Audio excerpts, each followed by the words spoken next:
جس سہانی گھڑی چمکا طیبہ کا چاند، اس دل افروز ساتھ پہ لاکھوں سلام۔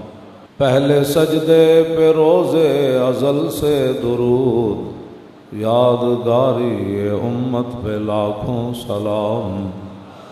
جن کے جلوے سے مرجھائی کلیاں کھلیں، اس گلے باغ منبت پہ لاکھوں سلام۔ اندھے شیشے جلا جل دمکنے لگے، جلوہ ریزی دعوت پہ لاکھوں سلام۔ جن سے کھاری کنویں شیرائے جاں بنے، اس زلال حلاوت پہ لاکھوں سلام۔ جن کے آگے کھچی گردنیں جھک گئیں، اس خدا داد شوکت پہ لاکھوں سلام۔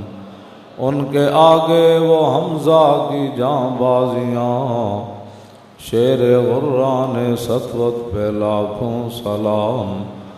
فتح باب نبوت پہ بے حد درود، ختم دور رسالت پہ لاکھوں سلام۔ سیدہ ظاہرہ طیبہ طاہرہ، جان احمد کی راحت پہ لاکھوں سلام۔ خون خیر الرسل سے ہے جن کا خمیر، ان کی بے لوث طینت پہ لاکھوں سلام۔ وہ حسن مجتبیٰ سید الاسقیاء، راکب دوش عزت پہ لاکھوں سلام۔ اس شہید بلا شاہ گلگوں کبا، بے کس دشت غربت پہ لاکھوں سلام۔ اہل اسلام کی مادران شفیق، بانوان طہارت پہ لاکھوں سلام۔ وہ دسوں جن کو جنت کا مژدہ ملا، اس مبارک جماعت پہ لاکھوں سلام۔ سایہ مصطفیٰ مایہ اصطفیٰ، عز و ناز خلافت پہ لاکھوں سلام۔ یعنی اس افضل الخلق بعد الرسل، ثانی اثنین ہجرت پہ لاکھوں سلام۔ سایہ مصطفیٰ مایہ اصطفیٰ، عز و ناز خلافت پہ لاکھوں سلام۔ ترجمان نبی ہم زبان نبی، جان شان عدالت پہ لاکھوں سلام۔ فارق حق و باطل امام الہدا، تیغ مسلول شدت پہ لاکھوں سلام۔ زاہد مسجد احمدی پر درود، دولت جیش عسرت پہ لاکھوں سلام۔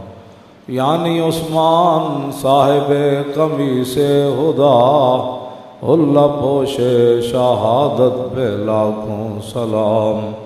مرتضیٰ شیر حق اشجع الاشجعین، ساقی شیر و شربت پہ لاکھوں سلام۔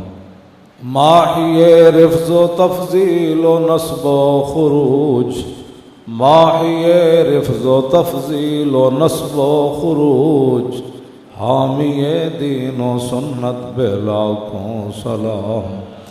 شیر شمشیر زن شاہ خیبر شکن، پرتوے دست قدرت پہ لاکھوں سلام۔ پارہائے صحف غنچہائے قدس، اہل بیت نبوت پہ لاکھوں سلام۔ جانثاران بدر و احد پر درود، حق گزاران بیعت پہ لاکھوں سلام۔ شافی مالک احمد امام حنیف، چار باغ امامت پہ لاکھوں سلام۔ غوث اعظم امام التقیٰ والنقیٰ، جلوہ شان قدرت پہ لاکھوں سلام۔ جن کی ممبر ہوئی گردن اولیاء، اس قدم کی کرامت پہ لاکھوں سلام۔ کاملان طریقت پہ کامل درود، حاملان شریعت پہ لاکھوں سلام۔ الغرض ان کے ہر منہ پہ لاکھوں درود، ان کی ہر خو و خصلت پہ لاکھوں سلام۔ ان کے ہر نام و نسبت پہ نامی درود، ان کے ہر وقت و حالت پہ لاکھوں سلام۔ بے بناوٹ ادا پر ہزاروں درود، بے بناوٹ ادا پر ہزاروں درود، بے تکلف ملاحت پہ لاکھوں سلام۔ کاش محشر میں جب ان کی آمد ہو اور بھیجیں سب ان کی شوکت پہ لاکھوں سلام۔ مجھ سے خدمت کے قدسی کہیں ہاں رضا، مصطفیٰ جان رحمت پہ لاکھوں سلام۔ حضرت امیر المومنین مزلزل الشرک و مکسر الاسنام من کنت مولا فعلی مولا، داماد رسول اسد اللہ الغالب، امام المشارق والمغارب، حضرت علی مرتضیٰ کرم اللہ تعالی وجہہ الکریم۔ نبی علیہ الصلوۃ والسلام جب فتح مکہ کی تیاری فرما رہے تھے تو آپ نے مدینہ منورہ میں پابندی لگا دی کہ کوئی بندہ اہل مکہ تک یہ خبر کسی طریقے سے بھی نہ پہنچا سکے کہ حضور فتح مکہ کے لیے تشریف لانے والے ہیں۔ سارے راستے حضور نے بند کر دیے، جو بڑے بڑے راستے تھے حضور نے سارے بند کر دیے، ان پر صحابہ کو کھڑا کر دیا اور ان کے اوپر سیدنا فاروق اعظم رضی اللہ تعالیٰ عنہ کو حضور نے مقرر فرما دیا کہ کوئی بندہ مدینہ منورہ کے اندر آئے یا باہر جائے تو پتہ ہو کون آیا کون گیا۔ تو حضرت حاتب ابن ابی بلتہ رضی اللہ تعالیٰ عنہ یہ بدری صحابی ہے، اور یہ نبی علیہ الصلوۃ والسلام کہ وہ صحابی ہیں جنہوں نے میدان احد میں جس شخص نے حضور کو پتھر مارا تھا آپ نے اسے قتل بھی کیا اور سر کاٹ کے حضور کے قدموں میں بھی لائے، اور پھر حضور نے 2 مرتبہ ان کے لیے دعا فرمائی، یا اللہ حاتب ابن ابی بلتہ سے تو راضی ہو جا۔ انہوں نے خفیہ طریقے سے خط لکھا اہل مکہ کو اور ایک عورت کو دیا، اسے پیسے دیے کہ وہ مدینہ پاک کے خفیہ راستے سے نکل کر اہل مکہ کو یہ خط پہنچائے۔ اس خط میں کوئی حضور کی جاسوسی نہیں تھی، بلکہ حضور کی شان ہی انہوں نے بیان کی، کہا کہ ان رسول اللہ صلی اللہ تعالیٰ علیہ وسلم قد توجہ الیکم بجیش کاللیل یسیر کالسیل، فرمایا کہ اہل مکہ تیار ہو جاؤ، نبی علیہ الصلوۃ والسلام اب مکہ مکرمہ کی طرف روانہ ہونے لگے ہیں، ایسے لشکر کے ساتھ کہ جو رات کی طرح ہے، نہ اس کے اول کا پتہ ہے کہاں سے شروع ہو رہا ہے، نہ انتہا کا پتہ ہے۔ حضور ایسا لشکر حضور لا رہے ہیں، اور یسیر کا سیل ہے، اور حضور کا لشکر ایسے چلتا ہے جیسے سیلاب کا پانی چلتا ہے، وہ نہیں دیکھتا کہ کدھر جانا ہے کدھر نہیں جانا۔ وَأُقْسِمُ بِاللَّهِ لَوْ سَارَ إِلَيْكُمْ وَحْدَهُ لَنَصَرَهُ اللَّهُ عَلَيْكُمْ، اور پھر آپ نے فرمایا میں اللہ کی قسم اٹھا کر کہتا ہوں، میں نے تو تمہیں لشکر سے ڈرایا ہے نا، لَوْ سَارَ إِلَيْكُمْ وَحْدَهُ لَنَصَرَهُ اللَّهُ عَلَيْكُمْ فَإِنَّهُ مُنْجِزٌ لَهُ مَا وَعَدَهُ فِيكُمْ فَإِنَّ اللَّهَ تَعَالَى نَاصِرُهُ وَوَلِيُّهُ۔ یہ آپ کا خط ہے مختصر سا، فرمایا کہ میں اللہ کی قسم اٹھاتا ہوں کہ اگر حضور تنہا بھی آتے نا اور اتنا بڑا لشکر لان لے آتے تو حضور کی رب نے پھر بھی مدد فرمانی تھی۔ اب سمجھ آ گئی لبیک یا رسول اللہ۔ وَأُقْسِمُ بِاللَّهِ لَوْ سَارَ إِلَيْكُمْ وَحْدَهُ، میں اللہ کی قسم اٹھا کر کہتا ہوں، حاتب ابن ابی بلتہ نے ان کو لکھا کہ اگر حضور اکیلے بھی تمہاری طرف آتے نا تو اللہ نے تمہارے خلاف اپنے نبی کی مدد ضرور کرنی تھی، اور اللہ نے اپنے فَإِنَّهُ مُنْجِزٌ لَهُ مَا وَعَدَهُ فِيكُمْ، اور اللہ نے جو اپنے نبی سے وعدے فرمائے ہیں وہ اللہ وعدے پورے فرمائے۔ فإن اللہ تعالی ناصرہ و ولیہ، اللہ ہی اپنے حبیب کا مددگار ہے اور اللہ ہی اپنے حبیب کا ولی ہے۔ بس یہ خط ہے، اس میں حضور کی کوئی مخبری نہیں ہے، بلکہ حضور کی شان ہی ہے، اور حضور کے لشکر سے ان کو ڈرایا۔ اس میں کوئی ایسی بات نہیں تھی، لیکن نبی علیہ السلام نے حضرت مقداد بن اسود، جن کا مزار آپ دیکھ کر آئے ملک شام میں، آپ حضرت مقداد بن اسود کے مزار پر انہوں نے حاضری دی، پھر وہاں سے وہ تصویر، اس کے اندر لکھا ہے کہ جب مقداد بن اسود حملہ کرتا ہے نا تو زمین بھی کانپتی ہے اور آسمان کے دروازے بھی بجلی کی طرح ایسے ایسے کرتے ہیں۔ حضور نے ان کو بھیجا، مقداد بن اسود کو بھیجا، زبیر بن عوام کو بھیجا اور حضرت مولا کائنات کو بھیجا۔ فرمایا کہ جاؤ تم تینوں، اور روضہ خاخ کے اوپر ایک عورت جا رہی ہے، اس کے پاس خط ہے، اسے پکڑ کر لاؤ۔ اب آپ سوچ سکتے ہیں جب حضور نے حکم دیا ہوگا تو صحابہ نے پھر گھوڑے کیسے دوڑائے ہوں گے۔ مولا علی کی قیادت میں یہ تینوں صحابہ، مقداد بن اسود وہ صحابی ہیں کہ عبداللہ بن عمر نے ایک دفعہ ان کے ساتھ سخت بات کر دی، حضرت عمر کے صاحبزادے نے، عبداللہ بن عمر نے، تو صحابہ کو فرمایا دعونی اقطع لسانہ حتی لا یجتمع احد بعدہ۔ قاضی ایاز نے شفا شریف کے اندر یہ روایت نقل کی۔ مقداد بن اسود کے بارے میں عبداللہ بن عمر وہ بھی صحابی ہیں، بھائی بھائی کے ساتھ گرم سرد ہو جاتا ہے، تو عبداللہ بن عمر نے مقداد بن اسود کو سخت بات کر دی، تو حضرت عمر نے صحابہ کو بلایا، فرمایا اگر اجازت دو تو میں اپنے بیٹے کی زبان نہ کاٹ دوں،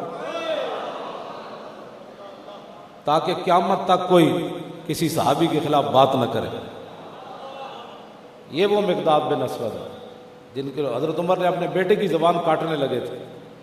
آج تو لوگ حضور کے بارے میں باتیں کرتے ہیں اور پھر کہتے ہیں کہ نہیں جی مولانا تھوڑی سی ہلکی بات کرو۔ میں نے کہا ترجمان نبی ہم زبان نبی۔ مقداد بن اسود یہ وہی تھے جنہوں نے عرض کی حضور ہم کوئی قوم موسیٰ ہے۔ جب بدر کی طرف حضور چل رہے تھے نا، حضور نے فرمایا چلنا چاہیے کہ نہیں، تو مقداد بن اسود نے کہا تھا حضور ہم کوئی قوم موسیٰ ہے جو آپ کو کہے کہ آپ جائیں آپ کا رب جائے۔ حضور آپ اپنے غلاموں کو دیکھیں گے، ہم دائیں بھی لڑیں گے بائیں بھی لڑیں گے، اور موقع آیا تو سمندروں کے اندر گھوڑے بھی ڈال دیں گے۔ وہ مقداد بن اسود صاحب کیوں جی؟ یہ بھی زبیر بن عوام بھی، زبیر بن عوام وہ صحابی ہیں، صرف دو صحابہ کے بارے میں حضور نے فرمایا میرے ماں باپ آپ پر قربان ہو، ایک سعد بن ابی وقاص اور دوسرا زبیر بن عوام۔ حضور نے ان کو تیر دے کر فرمایا زبیر ارم یا زبیر فدا کا ابی و امی، فرمایا زبیر اپنے نبی کے دفاع میں تیر چلاؤ، میرے ماں باپ تیرے اوپر قربان ہو۔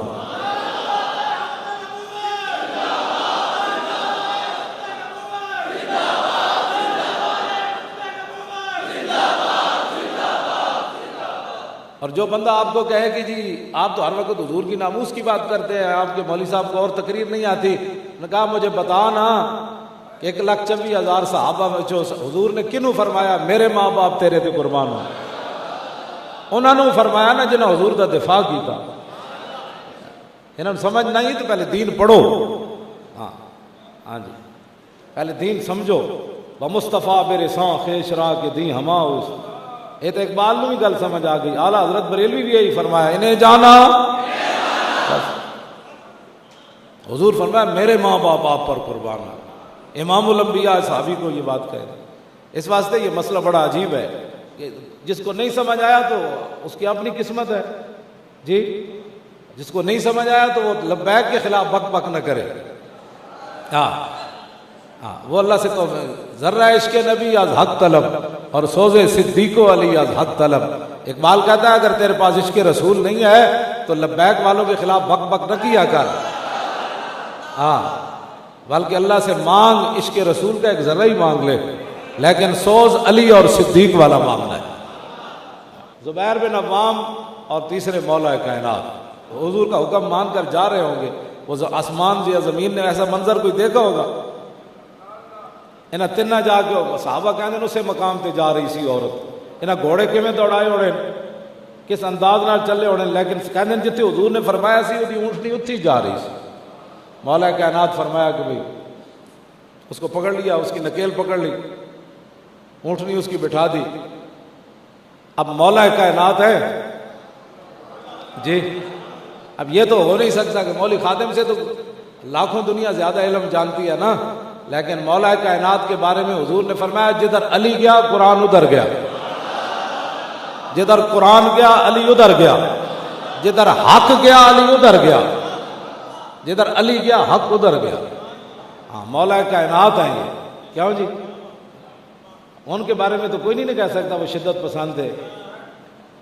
امن سے بات کرنی چاہیے، ہوش سے بات کرنی چاہیے. آگے عورت ہے، عورتوں کے بڑے حقوق ہوتے ہیں، لیکن وہ علی ہے.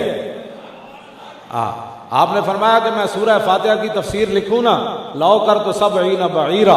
مولا علی فرما دیں کہ میں صرف سورہ فاتحہ کی تفسیر لکھا تو 70 اٹھ بھی وہ وزن نہ اٹھا سکتا.